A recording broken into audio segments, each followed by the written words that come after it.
Afternoon, everybody. Thank you for making it to the final session, and I hope I'll be half as interesting as some of the people that you've already heard. And I know from some of the conversations over lunch that the speakers have been particularly good, so thank you to all of those who've preceded me. First of all, we have a little joke in the AT. I'm here as Steve stand-in, and what we normally say is that if anything goes right in the trust, it's because our voluntary members and the people who help us have done it. And if anything goes wrong, it's my fault. So if you see anything gone slightly wrong today, it's my fault, okay? So first of all, who are the AET? Oh, I love it when the technology works. We were set up originally, there we go. We were set up originally in 2007 with funding from the Department for Education, which was then the Department of Children, Schools and Families. I won't say what we have called this in the past, but you can make up your own acronym.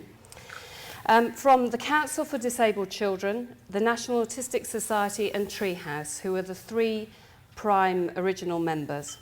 And we grew that body to include over 25 different voluntary, statutory and community groups.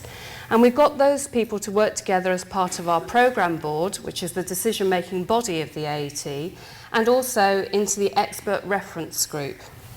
But one of the most important things we did was to set up a youth council, which is a group of 12 children between the ages of 7 and 16 who either have autism themselves or a sibling of a child with autism. And that's an area that we particularly want to improve on and to expand as we move, hopefully, into new funding from April. I say hopefully because funding for the AET, like all of the trusts, is subject to competition, and there's a current grant process and a contract process to go through, so we don't know yet. One of the most important things that Youth Council have done is that they've contributed to the work of the AET, both in helping us to share the voice of young people with autism in the materials that we produce and the training that we offer, but also in developing some of the things that we have available. And a particular example of that is the diagnosis DVD, which I'll talk to you a little bit more about later. But it was a film project that we did with Ryan Bradley of Oxfordshire County Council, with diagnosticians and parents and young people with autism who talked about what their diagnosis meant to them. And that's particularly important to us because it's a very positive representation and it helps other people to have hope when they get their diagnosis. So, why are we here? We believe that every single young person with autism should get the education to enable them to achieve whatever their individual potential may be. If you're a parent of a young person with autism and you get a diagnosis or you meet a teacher who says, they'll never do that, they can't possibly know that. No one can know what the potential of any individual child is. Therefore, what we're trying to do is to enable professionals to help young people reach whatever that potential may be. We also include in that people with Asperger's syndrome as well as traditional autism. We've commissioned a number of different research projects. One of them highlighted specifically what is good practice in autism education. There were a number of key findings. The most important was that it is absolutely vital to have the highest possible aspirations for young people because we do not know what they can do. You don't know what a neurotypical child can do. You certainly don't know what a child with autism is capable of doing. And it's really important to be able to achieve them, to enable them to achieve whatever they can. All of the best provision works really hard to hear the pupil's voice, to listen to what people are telling them, to listen to what the children are saying about their experience, what's important to them, what works for them, what makes them feel anxious, and how to work with them best. And the best provision also had very strong relationships with parents, with carers, with professionals that they worked with, and people outside. It isn't enough just to provide a normal curriculum for young people with autism. You may have heard, if you went to the mental issues seminar that we had just a minute ago, how important it is that young people with autism are also taught social skills and taught independence skills and taught resilience skills. Sorry, I went ahead of myself a bit. Let's go back. They will take longer to learn those skills than most children. So that has to be taught explicitly. It has to be made very clear, and the best provision does that. One of the things that we identified is that across the board, all of the schools that did best identified training as being highly important for everyone in the school. So that's not just the teachers, not just the TAs, but also sports staff, lunchtime supervisors, transport people. Anyone who's connected with the school has a role in making that child feel comfortable, safe, and able to learn. All of those schools had very strong leadership, and they took on a role for themselves, not just within the school itself, but also in helping to educate the wider community about what autism is and about how best people could adapt to young people with autism in the community and to welcome them in and to make them feel a part of the wider community itself. One of the really nice examples that we had was that one of the schools invited in a range of professionals who are involved in casework with a young child and set up meetings so that the parents could have a single meeting with a number of different professionals in one place at one time instead of the 5 different meetings that they had to have to achieve all of those things. And that enabled people to work together much better. It helped the family no end, and it actually helped the professionals to structure things better because they got a more rounded view of that particular child. So we'd strongly advise that. And again and again and again, it will come as no surprise to you that whenever anybody asks what makes a good school, it's communication. And that could be daily, it could be hourly. The best schools had email conversations directly with the teacher relevant to that particular child, and that was seen as being a positive thing. And it can actually make lives a lot easier in school. If you know that something's gone wrong with a child and you know how to deal with that straight away, it's much better than they come in and they're in meltdown and then you have to unpick that and work out what's happened. So that sort of thing really made a difference. All of those key themes have been echoed in the SEN Green Paper, which has come out recently. We also commissioned a piece of research about what were ideal outcomes for young people with autism. And one of the things that had previously been thought was that independence for every single individual is the goal. Well, that's not quite what people said. The assumption was that it was ideal to have a job and to be able to live on your own. But a person with Asperger's syndrome living on their own, very isolated without any social support, was suffering specifically from mental health issues and was not flourishing in the same way that somebody who was living in a supported living environment and was able to do the activities that they loved in a group with other people who were like-minded and enjoyed the same sort of things. So time and again, the most important thing was to say, don't make assumptions about what you think a person wants. Always ask, because you don't know what life is like for them and you don't know what they would like to do, so you have to ask. The second question we asked are, do current policies and practices for educating children and young people with autism work? Not really. Not to put too fine a point on it. At the time, all of the educational outputs that were required by governments were 5 grades A to C. It won't come as much of a surprise to those of you in the room that there are lots of people with autism who can achieve doctorates but are not capable of living independently and not happy living independently. So that as an output of a happy, successful and contributing life doesn't really work.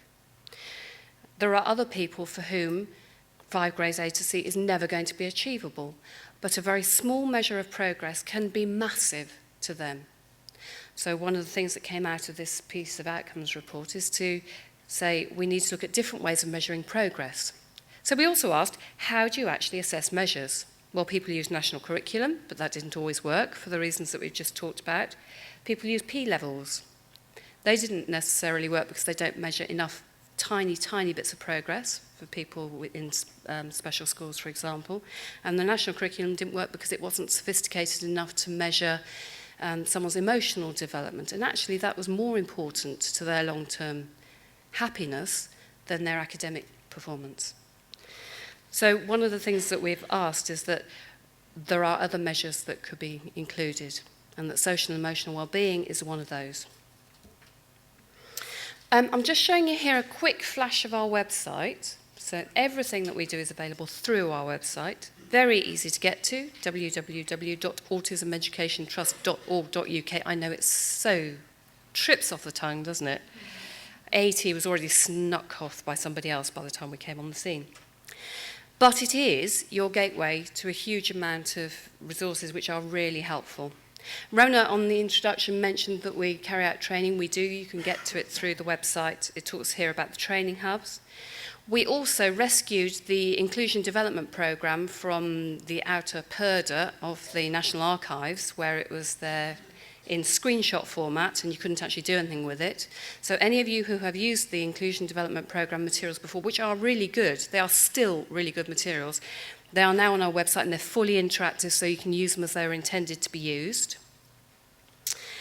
We also have the National Autism Standards and the Competency Framework, which I'll talk you through in a moment. They're accessible through our website.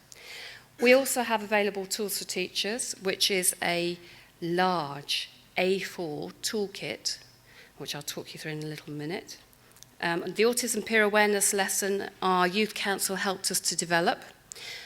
We wanted, originally, when we set up the Advisory Council, we said to our adults on the spectrum, what one thing would have made your life easier in school? And they said, people within school who understand me and will allow me to be myself. So we developed a peer awareness programme with our youth council, and they helped us to develop the characters involved. And it's a comic-based adventure for junior school children. So it's years 5, 6 and 7, and that's available. The Den is a website that we have specifically for teenagers and young adults with autism, and we also have an Ask the Experts section on there, which is contributed to beautifully by Robin, who asks questions for us. And we also have the diagnosis DVD that I mentioned earlier. Which I'm on as well. Which Robin is on, sorry. I'm sorry, Robin. Not enough name checking, my apologies. Tools for Teachers, again, 10 different schools, mainstream and special, all ages, all stages, gave us the tools they use day in, day out with young people with autism. So we've got tools, 22 tools around imagination, 22 around communication, 22 around social understanding, a set on sensory sensitivities, and a set on behaviour management. Because behaviour is communication, and when things go wrong, what you see is behaviour. So it's all there. It's available to buy, 50 quid plus postage and packing. We dropped the price. It used to be 175, so buy your copy now. No, I don't have any right here. It's a bargain. And it also includes a training DVD which has each of the tool in use and explains how to use it, which you can just drop into and use in a twilight session. Seriously good stuff. Even if I say so myself, sorry. Moving rapidly on. The government produced a green paper on support and aspiration. Now, I'm not sure how many of you have heard a lot about this morning, because there was a session around this. Was it you, Rena? I wasn't taking it, but I wasn't. it was a very informative section. I shall gloss over this and won't go into too much detail. But basically what they're doing is they are removing the whole statementing process and replacing it with a single education, health and care plan. That will only apply to young people with statements. So anybody you have with autism or Asperger's syndrome who's currently at School Action or School Action Plus will not come under that remit. And there is a very big question about what level of support they will get. At the moment, we don't know. The last I heard, and you may have more up-to-date information than I do, it was that the pathfinders for the Green Paper were being extended because they hadn't had time to run them through enough, but the legislation is still planned to come through next year, despite the fact the pathfinders haven't actually finished yet. The pilots haven't finished. So it's interesting times. So what is the AT actually doing? We have this wonderful diagram which just explains to you in a single cohesive way what we're trying to do. At the top of the apex of our triangle, we're delivering training through a number of different hubs, based on a set of training materials which were developed for us by the University of Birmingham, and they trialled those materials very heavily at the time and produced them as a result of a number of surveys that were carried out with parents, professionals and young people themselves. So they have been piloted and rolled out. We've got a set of national standards and a competency framework, all of which, the whole programme is evaluated by the University of Warwick, the CEDA department in there. So we have very high quality research that says that this stuff works. And the feedback from that is rather nice. What it's designed to do is to give you a cohesive approach so that wherever you're starting from, there is a way to improve your provision for young people with autism on the ground, in the classroom, tomorrow. And there's a number of ways of doing that. But we're not going to tell you which way to start because that's up to you. You know your school best. Each of those different approaches builds on 4 different areas of focus. The first thing is the individual pupil. In 2009, we commissioned a large piece of research into the state of autism education in England, not Scotland, not Ireland, not Wales, just England. And the single first conclusion that report came to is that if you've met one child with autism, you met exactly one child with autism, and that every single child is different, so you have to start from the individual pupil. The second thing is around building relationships, and the conclusion of that report was that one of the people who knows that person best is their parent or carer. So the relationships you have with that person are absolutely critical. The relationships you have with other members of staff who are also dealing with that young person are absolutely critical. The relationships you have with other support staff and therapists who come in, like speech and language therapists or mental health staff, are absolutely critical to the well-being of that child. So it's how to build those together. In terms of curriculum and learning, it's how to adapt your process and your activities and your teaching to make sure that you're meeting the needs of that individual child, what modifications you can make, and how you might do things slightly differently. And also then finally, in terms of enabling environments, so how can you make a school and a classroom environment so that it is a safe, welcoming and helpful place for a young person to learn, because that's what they're there to do. I've talked a little bit about the training. This gives you a little diagram to explain the 3 levels. Level 1 is basic autism awareness training. And when I say basic, I mean basic. But it does include the voice of young people with autism. And it's designed for anybody who is in a school or connected with a school. So we'd like teachers, TAs, grounds maintenance people, lunchtime supervisors, transport people, and they've been run with all of those groups. I'll give you an example. We had a guy who went to one of our level 1 sessions, and he was a caretaker. And he came out of the session, and he met our trainer after the session. He said, so these kids aren't just being naughty, are they? And she said, no. And the head was walking past, so the trainer was going, this is good. So, no. So yesterday, when he kicked off and broke the door, and I yelled at him, that wasn't really helpful, was it? And she went, no. So maybe I could have just been a bit quieter about it and moved him gently to one side. She went, not bad, yeah. And it's about just getting people to think slightly differently about what they're doing. And that applies to everybody. School governors particularly need to have a much better appreciation of autism. I know this. But we'll train anybody, right the way down to heads. We don't mind. We're not fussy. So please, by all means, sign up. Level 1 is free from now till the end of March. If we can persuade the Department for Education to continue to fund us to do it free, we will. We're asking them to. We don't know if they will. So get in fast if you're interested in that training. It's going very, very well. And the feedback we've had from the training is all very positive. Level 2, I should have said level 1's a 1.5 hour session. So it can be run as a twilight, it can be run during any sort of normal staff development day.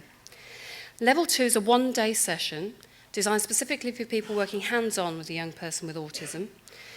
So that could be a teacher, it could be a TA, it could be anyone who's part of that team.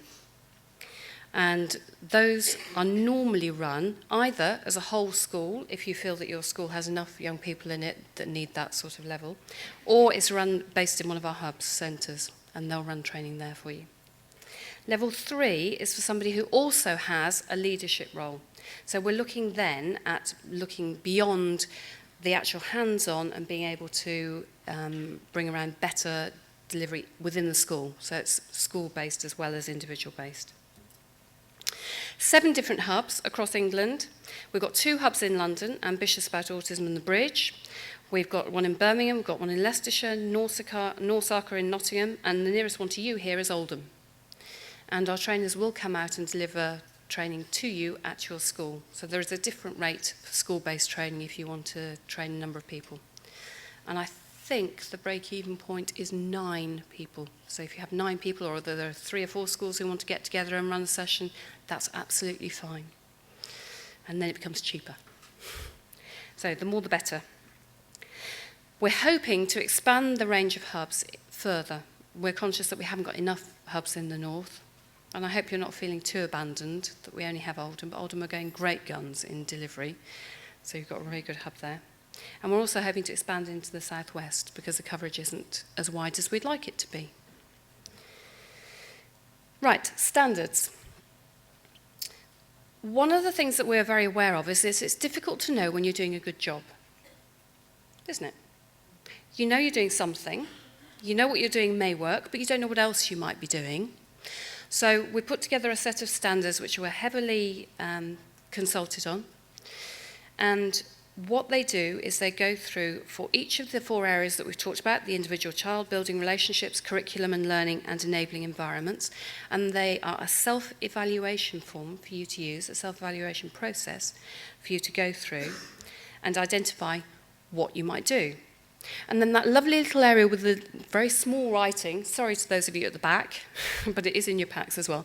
The area at the back with the very small writing are examples of different things that you can use. And all of the examples are listed at the back with a list of whether they're most appropriate for most pupils, for Key Stage 1 and 2 pupils, for Key Stage 3 and 4 pupils, or for pupils who are developing language or pre-verbal.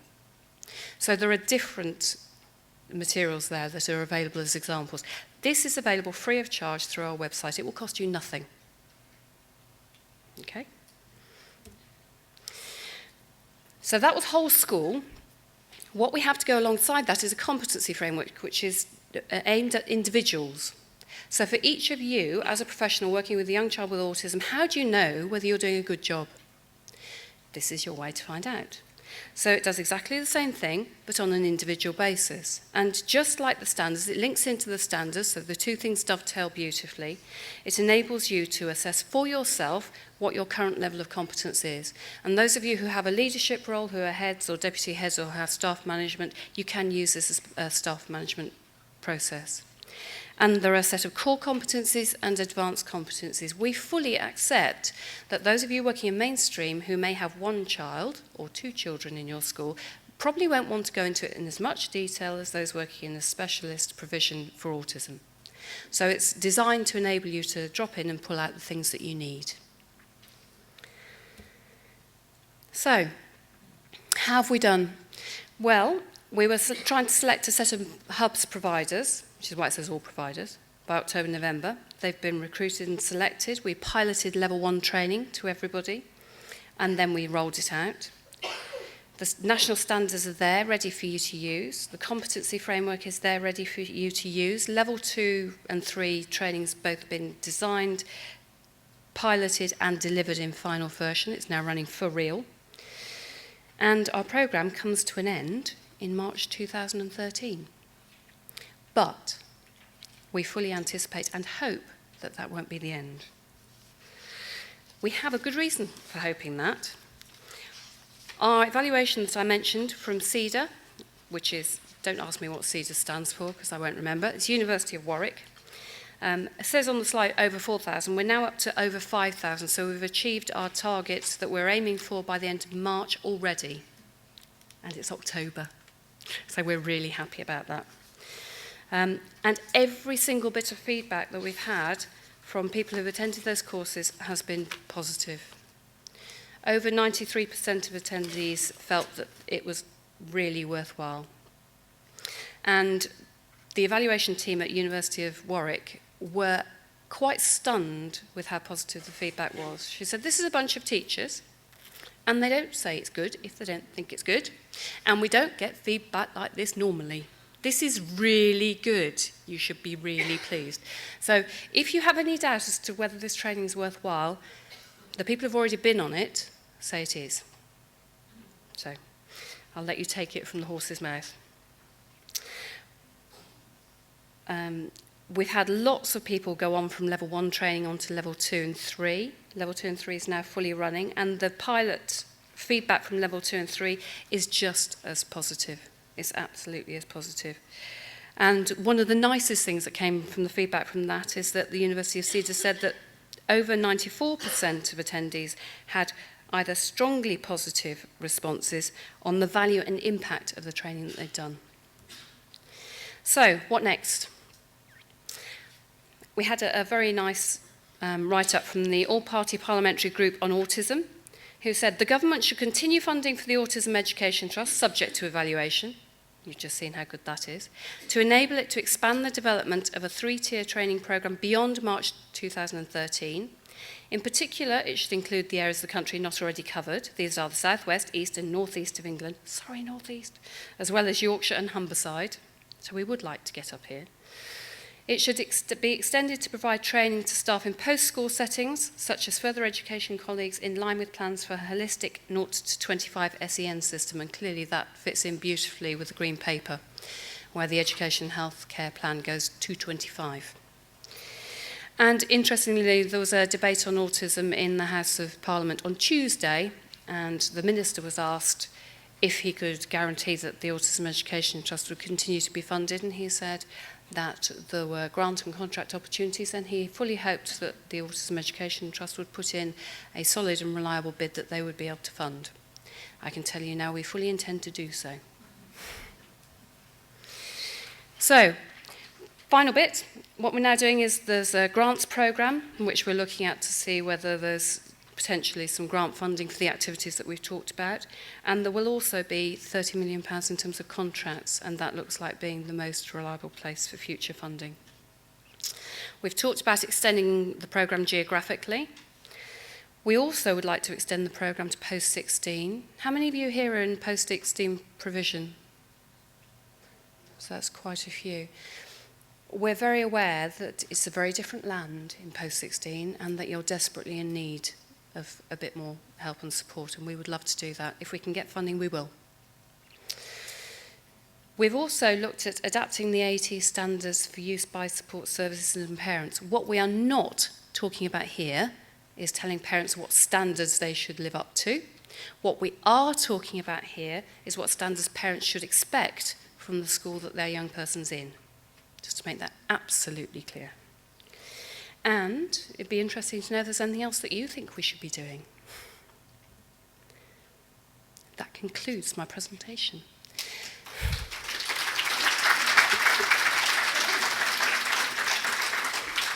I'm happy to take any questions for the remaining 5 minutes we have. Lorraine's a very fast runner and she's got a microphone.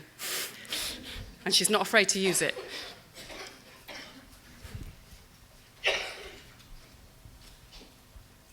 Hello. Hi. My name's Tom Baldry and I work at Mainstream Primary in Bristol. You say you don't cover the southwest. Would it be possible for us to get somebody to come in and do a session? Absolutely. Okay. One of our existing trainers will travel. Yep. So we have someone who's already done a session down in Cornwall. Brilliant. So the person to ring for that one is Jane Green, because she's the one who seems to be going furthest to the southwest at the moment. Thank you very much. That's all right.